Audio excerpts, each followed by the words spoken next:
Okay, thanks everyone for coming so close to the Christmas break. We had our first technical design group a couple of weeks ago. It was really good, really well attended, and I've got to admit I'm a little bit shocked at how many people are turning up today. So that's pretty amazing. Thanks everyone. Um, what I was thinking we could do if we had a small enough crowd, and maybe we can't get to it, is actually do introductions from everyone and go around on who we are and where we're coming from. But it's looking like the crowd counter is going right up. So I think that would end up taking maybe the hour. So we might have to move on from that idea. Because we've got 40 people who've joined, which is amazing, for the 21st of December. So I'll park that one. And what I'll do is we'll go to our usual business that we do for technical design groups. And I'm just going to bring up the page now. Because what we do is we go through and look to approve the previous meeting minutes and look to any of the actions from that previous meeting. So I'm just bringing it up because I had the wrong thing on my screen.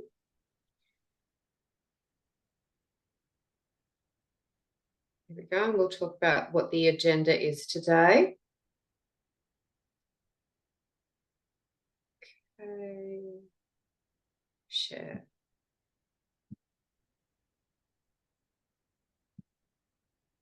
Okay. Oop, that says TBD. I'm chairing today.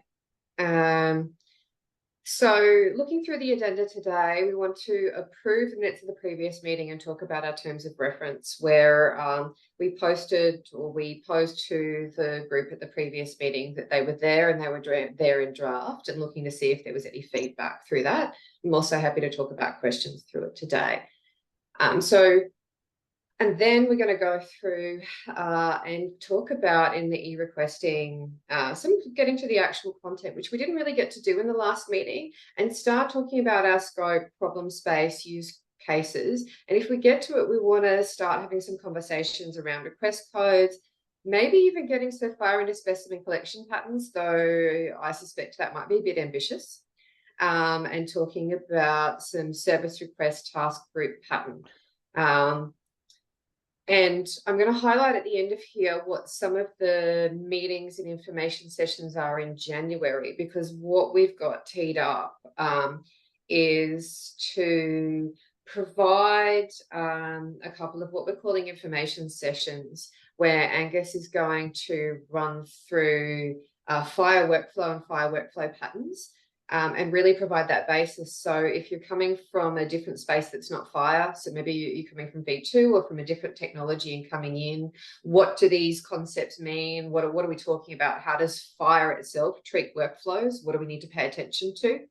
And if you're coming from a space that either you understand fire, but you've not really looked at a requesting workflow before, it's also about sharing those concepts there. And also, I guess some of that will be just talking about fire and what are those things that we're going to need to talk about, so that when we get into some of those meetings about, well, we've got this really interesting problem, how do we solve that? How do we design that properly in fire? These are the things we're going to be throwing around on what our options are.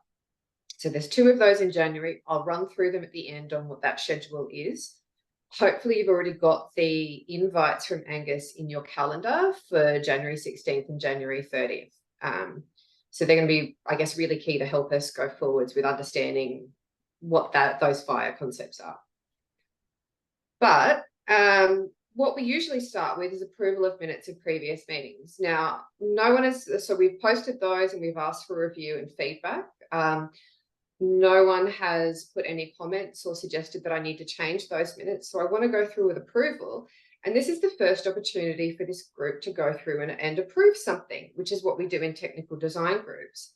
So we want to start this one with just a little bit of a session on how does voting work. And I'm going to pass to Angus here to do a little bit of a walkthrough on voting. Yeah, I'll do my best. I really wanted to step in here because I wanted to demystify a bit Robert's rules. I don't know. Unlike maybe some other people here, I haven't sat on boards and get paid that wage or work in Parliament. So when I first came to some HL7 meetings and I I started to see people saying, I motion to do this decision, and people asking for someone to second my decision. I must admit, when I first encountered that, I started getting nervous as to what does that mean? You know, am I now under some legal framework that you know I'm going to be sued for? Am I now representing my company in a legal way because the language was so formal? And I guess I just wanted to demystify a bit that I had to myself some time ago, and sort of Robert's rules is just a framework for groups to make decisions. So it has, you can go Google it. It's a sort of known formula for discussions, and you have discussions. Eventually you feel like the group could make a decision. Someone says, I motion to make this decision. And then part of the rules is someone has to second that. And it's just about organizing the group to make a decision. And so anyone can participate in that. It's really about your own personal involvement in the discussion. So, you know, if you feel like you've sense that everyone could make a decision, then you're free to say, well, I motion we make this decision. Actually, it probably comes from the chair. Am I right, Danielle? Or can anyone motion? Both. I might, the chair might feel that the group has come to enough of a conclusion and ask if anyone wants to motion something in particular, but someone can also just try to make a motion. To do it. Yep. Yes. And then someone needs to second that. So it's just about, did you feel like you were engaged? You understand what they're talking about? You understand what the question is? So you may come forth and say, look, I second the motion, because you agree with them that's I think we should try and make that decision. And then once those two people, once you've had the motion for the question, someone has piped up and said, look, I'll second the question, then we'll tend to go to a vote. And the voting requires a quorum. So quorum just means that we have enough people here. That means we must have a chair. So Danielle's the chair today. I must have two other members of the group here. So just three of us could actually make a decision. That decision probably, depending on how important it is, has to be organized in the meeting minutes, like we're going to make a decision in this meeting. And I think there's some balance about the level of importance of the decision, you know, of how much notice. So we can't just make radical decisions because there's three of us here. The other thing is you can't be a preponderance of influence. I'm probably pronounced that wrong. So we can't have Danielle and two Sonic employees here, and then the two Sonic employees vote for this decision to be made, and Danielle says no, and we then pass the decision because Sonic wanted it. So you can't have more than 50% of the group representing any one organization. So if there's Danielle and two Sonic people, we can't make any decisions. Likewise with any group. So they're the I think they're the main things I wanted to touch on, and mainly because of that formality. I know when I was younger and came to this, it scared the crap out of me. I was like, I get involved in that. I don't know what I'm getting involved in, and I guess all I want to do is to demystify that. And for anyone who isn't familiar with that, I'd really point them to just Google Robert's rules. They come from 1876. It's probably why the language is so old. Was there anything else you wanted to add, Danielle? We could go down the rabbit hole of all the nitty gritty, but I think they were just the broad sweeping things I wanted to get across. I think that's great. We're about to participate in the ritual. And it's good that we're starting off early on something that is the minutes, on how we do that, on how we understand, do we agree on something and how do we record it? Basically, that's what we record in the minutes. We record who motioned, who seconded, and what the votes were across affirmative, negative, and abstain. And so I'm going to do that now. I'm going to ask if anyone wants to motion to approve the minutes of the previous meeting. I'll second the motion. But who will motion is the interesting sorry, question. I missed you. Jeremy will. Okay, thanks, Jeremy. And Angus, you'll motion that. Now, what I'm going to try is to launch a poll. Instead of putting hands up, let's try this. Can everyone see that? Has a little vote thing popped up for people? Perfect.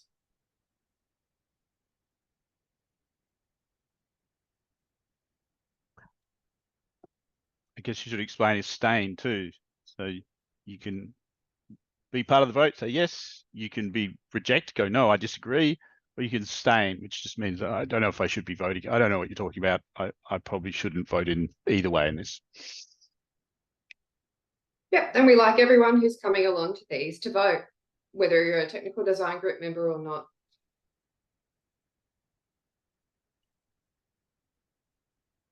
Okay, just waiting for a couple of holdouts to click a button.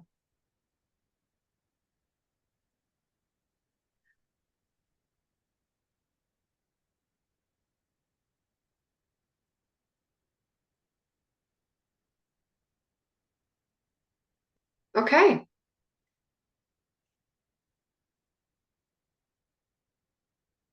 I think we can call that passed. I will now share the results of that.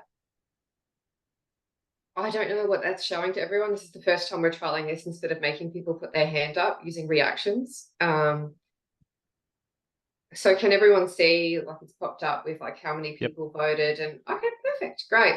So that the motion is passed. Those minutes are now approved.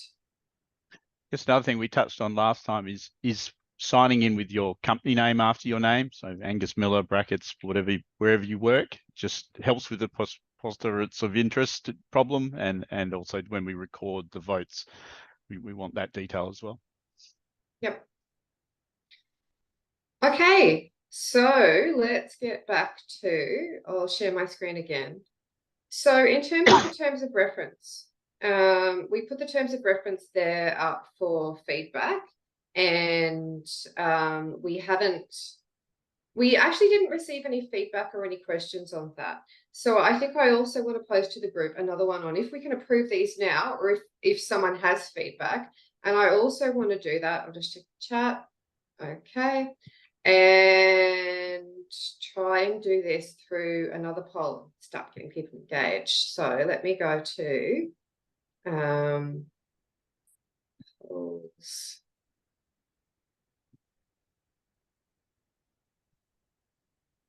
Okay. So we've got another one there about approving the terms of reference.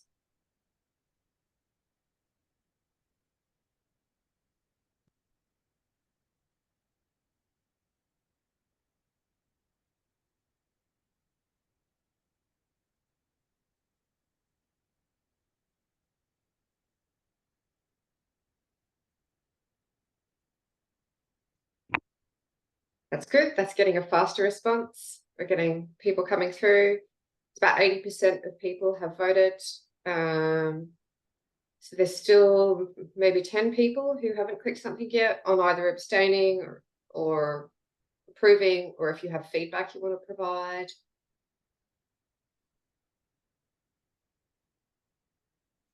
All right. I think we can hold that there, and I will share the results.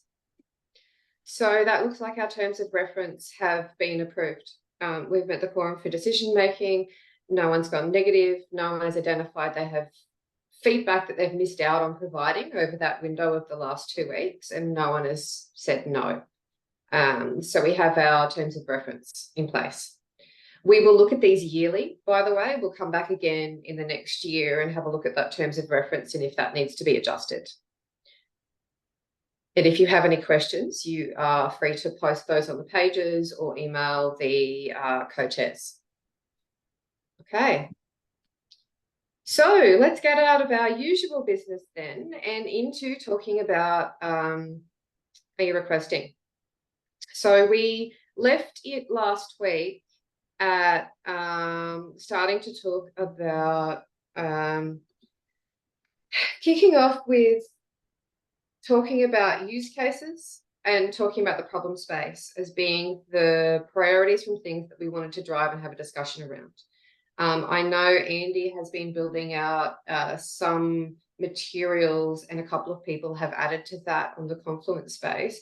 But I think what we wanted to do today is do a couple of things. One, to talk about what those use cases, what the approach to use cases are. And so we've got Chris on the line from Spark, who's going to be the use case lead supporting this group, along with Nisha, to talk about some of that approach and timeframes, and then start to open that up with the group and talk about those use cases and those scoping for what we're going to do in this initial project around eRequesting. So Chris, are you on the line? Yes, yep, I'm here. Okay, cool. So yeah, so to start off with, I'll go through the notion of the use cases, sort of what their purpose for this project. So the idea is to capture situations in which the activation of fire systems using fire to transfer information from one place to another would actually be used. So for example, really straightforward cases, a GP wanting to send an eRequest to a radiologist for a patient to go and get a scan done. So what we are trying to do is to capture as many of these use cases as possible to get a real feel for how the systems are using this information out in the field. And by doing so, then we can, the group can have a discussion around what information would be required to satisfy each of those scenarios.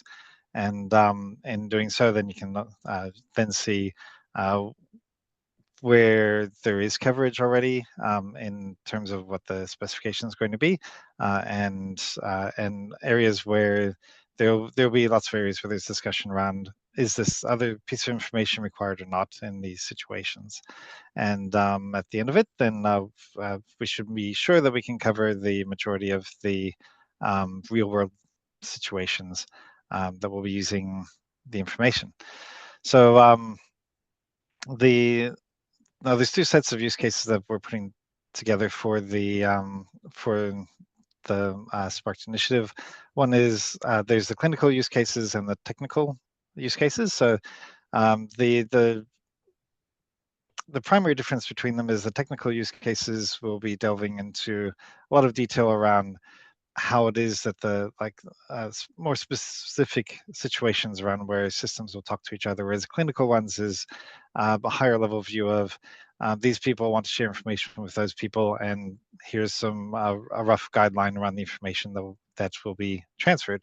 Whereas when we get into the technical use cases, it will be more like a system will use this particular mechanism to send the information through, and that way we can get into the really low level details around, okay, well, if you're going to send the information through this mechanism, then some information will be available and some won't. Maybe there's a concern around whether or not feedback would be provided, would be available. For example, if you're sending the information, say through an email, then you know that there's no immediate feedback that you could reasonably expect from that. So that's where the scope of these cases will start off very similar. Like again, we've got a GP sending an eRequest off to a radiologist, and that is valid for both clinical and technical. The difference is clinical will simply say, okay, make sure this that there's some patient information, there's the idea of the test that we want to have run, that sort of thing. Whereas when we get into the technical side, it'll be a lot more around, okay, what specific information around the scan or the test that is being requested do we need to actually send through. So so we have plenty of space in there to pad these out. So so the approach that we're going to use with use cases is Nisha and I've been putting together a bunch of use cases sort of as a general a starting point in terms of getting the conversation running. And what we are really looking forward to is getting feedback on these generic sort of use cases, and having members of the group here to provide use cases of their own that they know of that haven't been covered by the generic ones, even if it's to make a generic one more specific. Any information like that will help drive the process through, because it may be a case that you're looking at the situations that your particular organization is dealing with in terms of transfer of information. You say, oh, it's kind of like the one that's in there, but not really. If you don't call it out as being something that is a bit different, then it may be that the final solution in terms of specification doesn't actually match the situation that you're working with there. So better to capture it up front and have that discussion with the wider group. The other aspect of this is use cases also help define the scope of what we are looking to deliver. So as part of, and again, this is not necessarily a scope of the whole project, but at least for R1. So and that's part of the discussions that will come out of it. So for example, there's use case about sending off a request to a provider and then being able to check the status of that request. So there's a wide realm of concerns and possibilities that sort of feed into that. And it may just be that at the end of the day, while there's potential for something to be put in, that it just can't happen as part of R1. But that's for the group in general to decide. So so what Nisha and I are trying to do is just put together, is have the use cases there, take any feedback and any new additional use cases that people are sending through, add them into the mix, and that way it provides that conversational point, and we can go through and highlight which of these scenarios we want to include as part of R1 or that we want to delay into R2. And it could be that this scenario minus this one thing is something we can achieve. So then we would rewrite the use cases so that there's one that has and one that doesn't. So there's certainly the use cases that we're putting forward are not the be all and end all, never anticipated to be. And I'm very much looking forward to hearing what variations everyone can add to them. Sorry, David? Thanks, Chris. That's a topic I'm really interested in. I'm also generating a very big table of use cases that I would like to contribute. Whereabouts do we do this? Okay, yes. So that's part of the overall plan, like the process for doing this. So what I'll do is I might share my screen here. The screen. Tell me if that works. Can you see the screen there? Yep, good.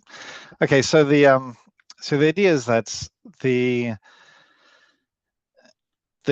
because there's several steps towards developing this process. So the first one we've done is developing the sample ones, and that's what we've at least done some, and posted some, started posting some ready for discussion.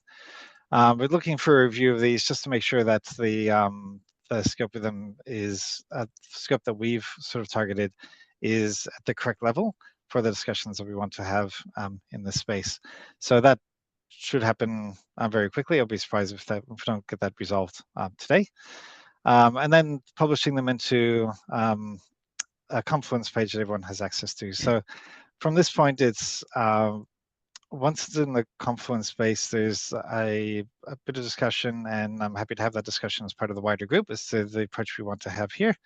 There are a couple of ways we can do this. One is that the page can be editable by everyone. Everyone just sort of adds in the use cases or makes changes to the existing ones, or that we have just a feedback loop, so people just add comments to it, and then if there are additional ones, that's where we're getting down to here.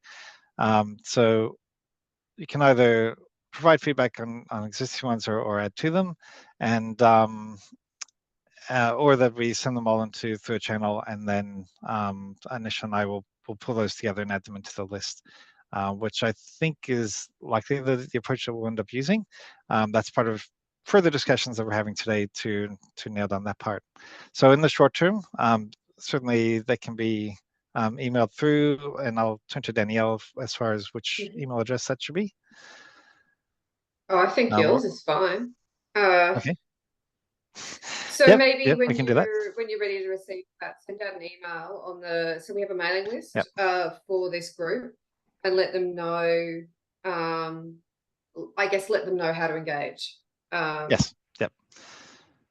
Yes, and so that's exactly the next step here, is to send out an email to everybody to let you know where the Confluence page is, the instructions for providing that feedback, and as well as making sure everyone's aware that we're happy for everyone and anyone to submit use cases, even if you think they're like 99% the same as what's already there. Like I said, every little variation has a potential for raising concerns or highlighting things that really need to be done. And also, that's this particular TDG meeting isn't the only one where use cases have the opportunity to be discussed. So we will be looking to see how much time of these TDG meetings that we can use for use cases, and certainly anything that comes through from the feedback that says, oh yeah, this particular use case is causing a lot of trouble, then that's when we are likely to bring it into this sort of community meeting where everyone is at, so we're going to have those discussions. On top of that, we would also like to have workshops with stakeholders to go through and discuss, and I've just put examples here around sort of people who we want to talk to, but basically it could be anyone. I'm happy to discuss use cases with anybody in the group here, to go through around ideas of what use cases maybe you've got ideas for what might be a use case, not sure how to phrase it, that sort of thing, then happy to chat through those. Eventually, in March next year, we'll actually publish the draft use cases, and then go through and look for agreement. Sorry, Danielle. I think I put my hand up to highlight that the February meeting, we've got the Sparked face-to-face, the 2-day, which is all about eRequesting, is all about use cases. So that 13th day being the clinical day is going to go through with that clinical design group around the clinical cases. And one of the objectives for the 14th face-to-face is to get to a working baseline amongst us on the technical group, on the technical use cases, with some ideas on what is that R1 scope really coming out of that day. Yep, very good point. So I think yes, my expectation also, is that either in the very beginning of Feb, so we've got 2 technical design group meetings between now and February 14th. So there's one on January 18th and there's one on February 1st.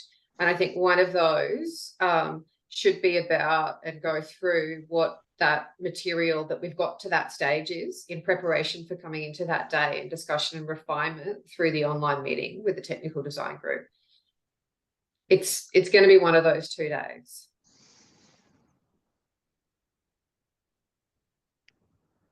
Yep. Okay, so I saw somebody else had their hand up as well. Yeah, sorry. Yes, yeah. More question for the end, I guess. Finish, and I'll ask at the end. Okay. Okay, all good. Okay, so eventually we'll have the list of the draft use cases, and then we just again need everybody to agree and sign off that these are what we're going to push forward as part of the specification. And then we'll publish the final ones. That needs to be out by July of next year, and then yes, and then all the way through. This is actually not happening at the end, but all the way through. The use cases will feed into the discussion around what's in and out as far as eRequesting is concerned. So eventually, obviously, we will be delivering the requesting specification, and that's where all of these will feed into that. So now what I can do is I can show you the Confluence page at the moment. It's kind of locked down just because trying to finalize the look and feel of it. But this is in the HL7 space, and once it's been released for everyone to see, then to interact with, then obviously we'll remove the restrictions. That'll be when that email comes out, is everyone will have access at that point. Yeah, so you can see that we've just got a quick summary of what it is each use case is about, and then some just standard words. Is that big enough for everyone to see? Do we need to make it bigger? That's right. Don't see any hands. All good. Yeah, so we're trying to capture the actual use case, like in here. So this one is specifically an early patient choice. So the doctors wants to obtain a medical image for a patient. The doctor and the patient agree upon a radiological provider, and then the doctor submits the request directly to that provider. We've captured the actors, so you got the patients there, the GPs there, and then the service providers. Well, that's sort of the service provider system is there, and whether that needs to be called out, and again, happy to take all feedback, whether it's worth splitting that out to say that whether the actor is human or system driven behind that is, if that helps make it more obvious. Then we have the systems that are involved. So in this case, the GP's request entry system that they use to submit the eRequest, and then the server's booking system, service provider's booking system. The data groups, so these are brought down from the clinical design group discussion. So again, use cases, we're starting off with the same essential sets between the two groups, and but obviously the path they go for refinement will be slightly different between the pair of them, but we will keep the two in sync in terms of if a new use case is introduced in the CDG, will certainly be brought to the TDG's attention and added into the list. So there shouldn't be any surprises in any of this, but we'll certainly keep the notifications happening around that. And again, this is where, like I said, it's very high level kind of description of the data that's there, because in the clinical space, that's all we're kind of working with, just to get an idea for the kind of information that's going. And then it's up to the TDG to kind of break these things down in terms of what does it mean to send through the adverse reaction risk, what exactly is included, what statuses and descriptions and things need to go with that. That's where everybody here sort of fits in. Sorry, Roy. Thanks. Just in terms of the feedback here on the data groups, I just want to, is the scope of today to provide feedback on that, or has the clinical design group already covered what should and shouldn't be in those data groups? Well, that's up for so we're going through the same process with the clinical design group as well. So they've generally agreed that that these are sort of the kinds of information that will be transferred, but that's not been formally agreed, I guess is the right way to phrase it. So these could change and further discussions with the CDG. And like I said, if there is a change, we'll certainly bring it to the TDG's attention as well. But there are some things that are obvious that would need to be sent across. For example, if you're sending in a request that you would want to send along what the actual problem is that you want the person to test against. So so it's more likely that things will be added to the list rather than removed as we go through that discussion. But certainly right now for today, this is more of an awareness kind of discussion to say that this is what we're working on. This is where we would like people to start providing feedback through and answering any clarifications like this to make sure that everyone understands what we're trying to achieve here. But it's a great question around where these have come from and how static they are, and they're definitely not static. It's definitely conversation in place, and with any luck, as we go through the CDG and discuss each of these use cases, we'll actually be able to lock them down and say, okay, we've discussed this early patient choice with the CDG. They decided that this definitely is the range of data that they can see as being important to come across, and then that way we know that the decisions being made inside the TDG you've got that reassurance that there's not, the CDG is a lot less likely to come through later on and say, oh no, actually we've decided that we won't need the details about the contrast and break things that TDG is trying to do. Got you. Follow on. So would you like feedback now, or should I reserve that for the CDG? We've got time. Sorry, I'll just double check. Danielle, was there much on after this discussion that we need to save time for in this meeting? I suspect if we go down this rabbit hole, Yeah, it may be it's- a big rabbit hole. Yeah. Yeah, I think so. If there's something you want to put in the chat now, that gets captured. So Yeah. there's a couple of people who've made some really interesting comments in the chat that I think that Chris will take as Yes. well as the inputs to that. But I don't think this content is actually quite visible to everybody yet. So when we do that, we'll get No. the email out with how you provide feedback, and then it'll either be the very next TDG or the one after that, depending on when we get to be able to talk through the government eRequesting hypothesis, that we'll start going through this feedback as a group and do it during the technical design group and refine those. And yeah. Yep. Yeah. So I'm just going to put my email address and Nisha's email address into the thing, if that's right, Nisha. Yep, into the chat. So yeah, if you have ideas right now, absolutely send them through, and yeah, we'll have a look at. We'll also be looking, like Danielle said, through the what's in the chat at the moment. So in future meetings, we will go through these and ask for feedback, and I suspect spend hours on tweaking and changing these. I think at this stage, we're just overview of the sort of broad map of where we think we're going. Yeah, I think that's. Sorry, go, Chris. I was going to say, if there is initial feedback, then that's great. We don't want to end up going down the wrong path with anything with the use cases. So yeah, any and all feedback, make sure that we're all working in the same direction. Mm-hmm. And so that should come out soon, is basically what we're saying. You'll get an email from Chris pretty soon, maybe this time of Christmas. If not, by the time you come back from your Christmas break, very likely that email will be there with some early materials and how to start like supplying comments or sending in your content to that so that we can start to work through that. And there'll be a online technical design group meeting where we will go through that feedback and go through the use cases.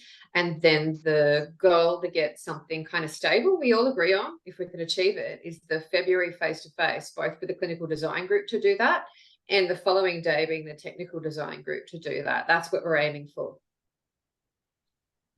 So any further questions on, I guess, the approach to use cases and some of those timeframes? Noting, of course, there will be some more detailed information coming out soon. So did you say when? I notice I can't see these on Confluence. Will they appear? Do we have a date? They will. Well, Yes. either tomorrow or let's say maybe by the 4th of January. Yeah, the aim is to have it all out by tomorrow. Essentially just to wrap up the year and saying, yes, this is definitely out.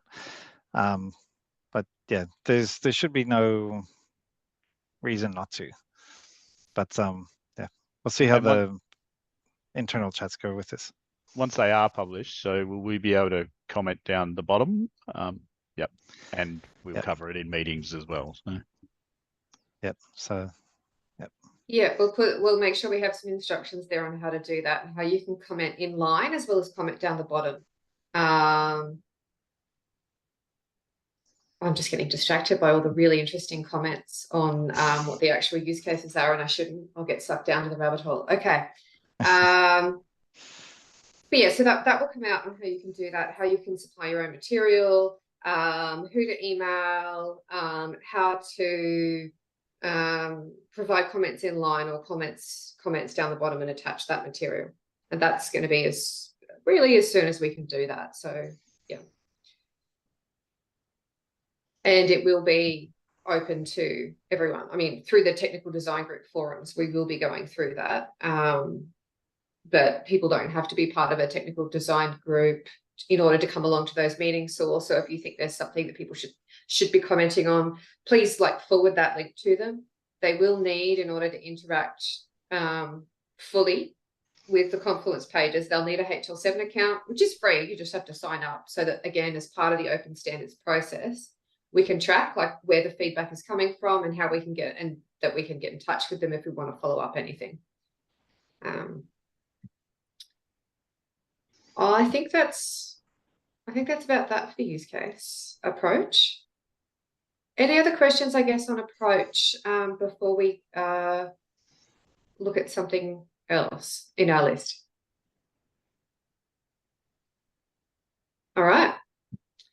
So I might hand over here to you, Angus, if you're happy to do some of that walkthrough of the very early ideas of some of the scope and the use case kind of conversations that we wanted to also get from the group of people here today. And Andy was originally going to do this, but he can't make it today. Are you happy to do that, Angus? I can have a go. Yes, I saw Andy didn't roll up. Do you want me to share my screen of the discussion page? I've got it on All my right. page, but it might be worth sharing it, I suppose, on the screen. Yep. I'll do that now. So I guess we should talk about the two different lenses of scope too. So this group ongoing over many years will cover a far wider scope. But we are trying to narrow down on what are we going to achieve in the next 2 years. So the eRequesting group in the long term will expand out to all sorts of requesting of clinical orders and whatnot in different fields. It could be Meals on Wheels, all sorts of things. But we need to focus on a sort of 2-year time frame of what are we going to achieve between now and in 2 years' time. And so that's really the scope of the scoping question. So there is a broader scope, but this is really what are we trying to do in the next 2 years. These are all open for discussion, but we internally have discussed a fair bit about where we try and limit this. So, initial scope is community diagnostic requesting for pathology and radiology. So what does that mean? So there's of course ordering of pathology and radiology within public hospitals or even private hospitals in the hospital setting, and that brings its own challenges, which have many crossovers with community. In my view, goes even deeper than the community use case, and that can come around. So in the community use case with electronic ordering today, it's done with messaging. It's really a sort of poor man's version of the paper form. It doesn't even have everything on the paper form, but it has the critical stuff.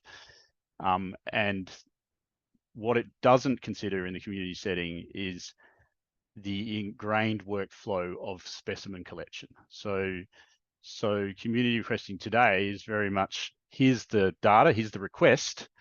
It goes to a lab or a radiology clinic. The patient is given a paper rendition of that request. The patient goes to a collection center in the pathology case, or goes to a radiology clinic or rings them for an appointment. And it's at those 2 points where I think our first sort of scope question comes. Of course, we have to capture the detail about the request. We have to some way get it to the providers. We can talk about how that may happen, but there's this next step in both workflows, which is patient arrives at a collection center or patient is ringing a radiology clinic to have their exam scheduled. And so there's questions about scope of whether that part of the workflow should be in scope for the 2-year timeframe we're dealing with. Should, in a pathology sense, we be dealing with what hospitals do, which is the systems are allocating what samples should be collected for those pathology tests the doctor has ordered, and there's a lot of complexity in there. And then there's also on the radiology side, the system somehow presenting to the doctor and patient a calendar from the provider to start organizing, scheduling you into a calendar as to when to go to that radiology provider. Those 2 pieces of work are no small amount in themselves. And so the question, for me at least, there's a question of whether that's in our first 2 years of scope. Whether that doesn't happen with electronic community ordering today, or just at least the majority of it, at least the stuff I know. It is really like, here's the payload, it's sent to those 2 providers, and then the patient is then either going to a collection center and that barcode is being scanned to retrieve that data, or they're going to a radiology clinic or ringing them up and communicating that they have an order, and that radiology clinic is finding that electronic order and then talking to them about scheduling an order. So that's one scope question of in this 2-year time frame, are we going beyond that, or are we just going to that level? And that doesn't say we would rule that out forever. It's just, do we step into that area? And can we open that up for discussion now? Yeah. We've posed that question, and you've talked through that on what are the feelings from the group. So Andrew Patterson, you've raised your hand there.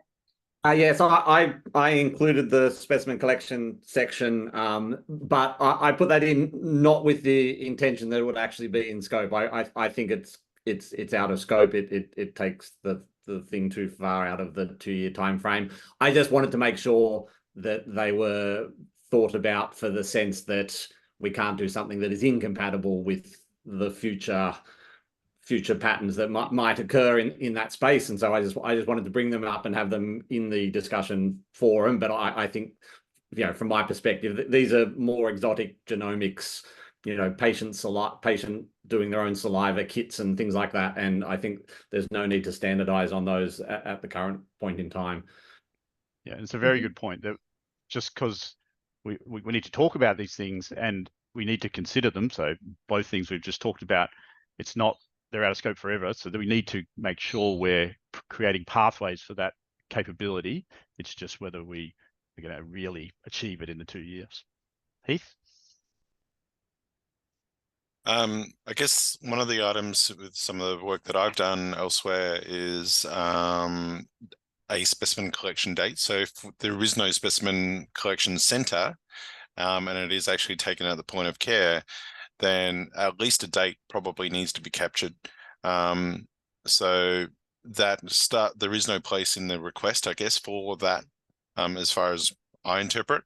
So I've actually put at least a specimen associated with that, just to capture the specimen collection date, so that even if we start to build out a bit of a platform for the bigger specimen data around that as well. So could that be in scope? But again, leave it as an open question.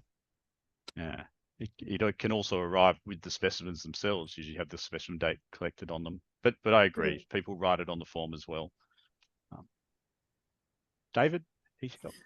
Hey, can I just clarify whether reporting is the same as the sort of feedback loop about what has happened, or is reporting a different topic altogether? Yeah, so my view that out of scope reporting there is referring to the clinical, the outcome of the order coming back. So the end of the workflow, the report coming back. Certainly, in my view, I think we should have in scope order status updates. So, I've sent an order to a lab or radiology clinic, and they're sending me back status updates to say, oh, the patient's arrived, or the patient's had their sample collected. It's now within our workflow where preliminary report has been issued, the final report has been issued. So that, in my view, is in scope, but the actual final report is out of scope. Yeah, I agree. Status should be there, Angus. I think that makes absolute sense. But as far as reporting goes, that's going to be handled. I think Oliver's made a comment in the chat by the changes coming to My Health Record uploads anyway. So we've got the ability to push that down in the FHIR context to the R2 and just deal with a more targeted approach right now in R1, noting that there are other mechanisms at play that will support the movement of reports. Yeah, I'm just looking at the comments. So someone said our reports now or soon have to be uploaded to My Health Record as well as being sent to the requester. It's true. That's true. I think the My Health Record consent is definitely in scope, but the ins and outs of how you upload to the My Health Record is out of scope for this group. That's something providers have to deal with. But and I guess where the reason reporting's out of scope here is because it's another whole. If we tried to do ordering and reporting at once, we'd drive ourselves crazy. Like it is a piece of work as big as this, if not bigger. Completely agree. And I think that's why it makes sense to separate those two things for the moment. Let's get through R1 in this sort of ordering context, and then we can start to move towards what the fire-based reporting and so forth might look like in a future conversation. Someone mentioned are referrals in the same boat? Is there some overlap? Overarching process is that patient details are sent to another provider or service. Can a referral be seen as an eRequest with the time limitations and a higher bar for information that is transferred? So referrals for this technical group in the long term are definitely in scope, but I think in our 2-year time frame they're not in scope. But again, to the same point about specimens, we need to be mindful of them in the long term. When we get into our workflow discussion meetings coming up, you'll see how we've sort of have that considered. There's sort of, in my view, what we're building here is sort of two things at once. One is a sort of request deliverer mechanism, and then the other thing is the payload we're delivering. So as we get further into the discussion about the fire parts, you'll see there's this sort of mechanism which is generic to pathology or radiology or referral or anything that's in fire about managing the life cycle of a request or an order. And then there's sort of the other part to this is, what is the payload? Oh, it's a pathology report. It's a radiology report. At this point in time, I think we're focusing on pathology and radiology, and referrals, whilst we see them just being another payload type delivered in the same way we're covering here, it's a future piece of scope, and on and on, you know, like a Meals on Wheels request, some other request, maybe one day pharmacy shifts over to this, and you know, it's a pharmacy request. So there's two, we'll get it, I don't want to get into the weeds now, but there's sort of two parts to the technical artifacts here, that is the request deliverer, and then the request you're delivering. Yeah, that's really well said, Angus. Really, really well said. The intention from the government is that we are creating, this is the first of many repeatable solutions. eRequesting in this context is in R1 restricted to diagnostics, absolutely. And R2, R3, and so forth will start to expand out to things like referrals and so on. We want to make sure that we've got to be very mindful that we are creating a repeatable process. We want to simplify the healthcare system. We want to make sure it's patient-centered. We want to make sure that this makes sense in the future state, that it makes sense from a consumer perspective, and we're not creating thousands of different portals and processes for patients. So yeah, I completely agree with what you said, Angus. And there's an interesting comment in the chat as well about the requirement for R1. Why pathology and radiology? Why not just one of these areas? Is that something you want to comment on, both Jeremy and Angus? So the government has made a decision to invest in both. We think that there's enough similarity, whilst we completely understand and agree with the nuance of each of those sectors. Diagnostics as a workflow from a consumer perspective and from a referring perspective makes sense to do together. Noting that we were going to move towards a repeatable process for all of the movement of patient information eventually in the context of referrals and so forth. We've called it the scope line at diagnostics because we think that's a very achievable, but yet still ambitious enough to be exciting piece of work. And we didn't include referrals in this first round because we noticed that, well, one, it starts to confuse language even further. Diagnostics language at the moment is aligned enough to have these kind of conversations, and it be you know, the nuance can be discussed with ease. Once you start talking about things like referrals, it adds another level of complication to, you know, trying to get things moving forward. So we are doing both. It is diagnostics. It is not just pathology or just radiology. It is both. And the others will follow very, very soon after. Someone mentioned Rule 3. Absolutely, I see that as in scope. Looking at Rule 3, we've already had some discussions around Rule 3 at the Connectathons. I wanted to touch again back on the hospital scenario. So I see in scope because I know there's going to be a lot of state public health pathology providers in here, and a lot of their work is hospital work. And I know they're keen to be involved in this work, and it's just where do we how much can we include? I see requests that are created in hospitals and given to a patient on discharge to say, hey, go get this pathology test or this radiology test done in 2 weeks after you leave the hospital. I see that as in scope, but somehow requesting from the community into the hospital, I guess that could be in scope if the hospital is going to accept a community request in that sense. But what I don't see as scope is a doctor in a hospital requesting for a pathology radiology test to be done for that patient in one of the wards. And I shouldn't say it's out of scope in the sense that if they want to use this solution to sort of then have the private provider come and collect that sample, it's more the workflow of the nurse having a collection list that is now driven by the electronic order. It's about our solution here driving that workflow that I see as out of scope. And again, in radiology, it's this solution here dictating how an order will be presented. So I don't want to completely say, this is out of scope of a hospital. It's more when we're keeping that sample management and scheduling out of scope. And if a hospital accepts that they're out of scope but still wants to use the solution in their hospital, then that's fine. But I've worked on Cerner systems at Queensland Health where that collection of the order is all part of the ordering process. In Cerner, you order a pathology order. Cerner calculates what samples should be bled for that order. Cerner puts those samples onto a collection list, which a nurse then gets issued the list and a collection round that she does in the hospital. It's that part that I see out of scope. And I'm going to have to, at this point, we're coming up to time. And so I wanted to throw for one final comment, but maybe it'll be two. Phil, if you could make a comment, then we'll have to go to a wrap up. And where are we going from here and when the next meetings are?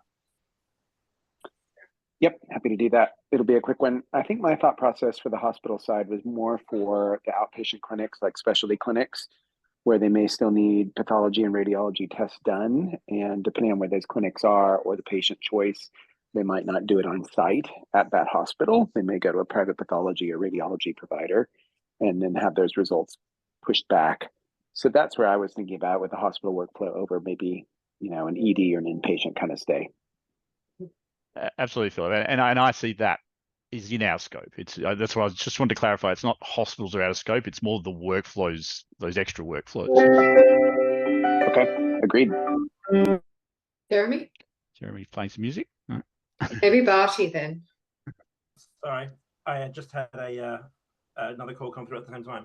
Just really quickly on the scope of hospitals, we do need to hear the views of our peers here from states and territory governments. I know there's been a lot of chatter at very senior levels about the states and territories thinking about eRequesting and wanting to understand what this meant for the whole of the health system. I do agree that we need to manage what's achievable in R1. So I think we need to just flesh out what this looks like, and I don't think we've resolved that question yet. I think for maybe we put this on the agenda for next catch up, Danielle, and really ask the states to maybe provide their views of both ambition and timelines on what that might lead to, and maybe it's an R2 question. That's very possible, but yeah, I wouldn't want to just exclude them based on it's too difficult. Okay. And last comment, Barty. Thanks, Daniel. I also I have been really waiting for this session to come up where we want to discuss, and even I second that the workflow from whenever an order is placed from a hospital sent to the lab during their inpatient admission or outpatient admission, and this whole where when they have received the sample or the patient, the order has been received, acknowledged, resulted. So that whole end-to-end workflow, I feel that it should be part of the scope. Okay. Because we are doing just adding on to that, we are doing a similar implementation and we are struggling to figure out these things, especially if you look at the statuses that FHIR's provides by default. It's a constrained list and it doesn't have all that in there. So how do we manage that? Is it via the tasks or just a confirmation from the lab on a, with the right, in the right status in the resource? So all those workflows, it'll be good if it can be included. So let's, I'm sorry, Angus, we no are coming up to time. So what we'll do is we'll hold that over. So our next meeting is on the 18th of January here. And I really want to draw people's attention again to on the 16th.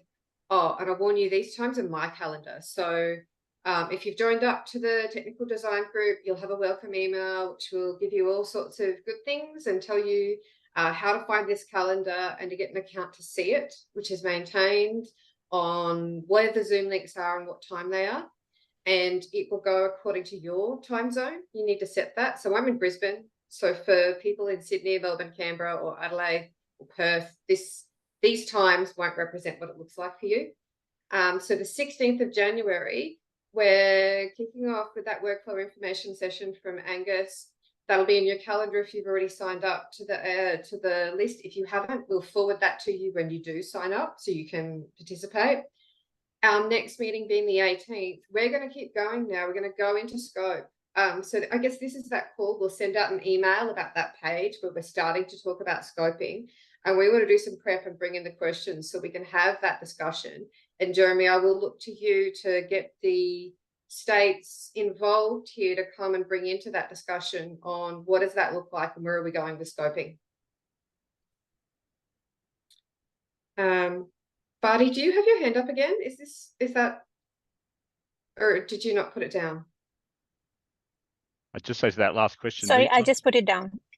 Those two meetings will cover exactly what your question was about. So that meeting on the 16th and then repeated on the 30th really goes into your question. Awesome. Thank you. All right, I'm going to stop sharing my screen.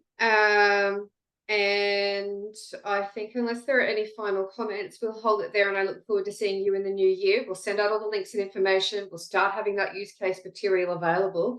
And we'll come back in the new year and start arguing again about what is in scope.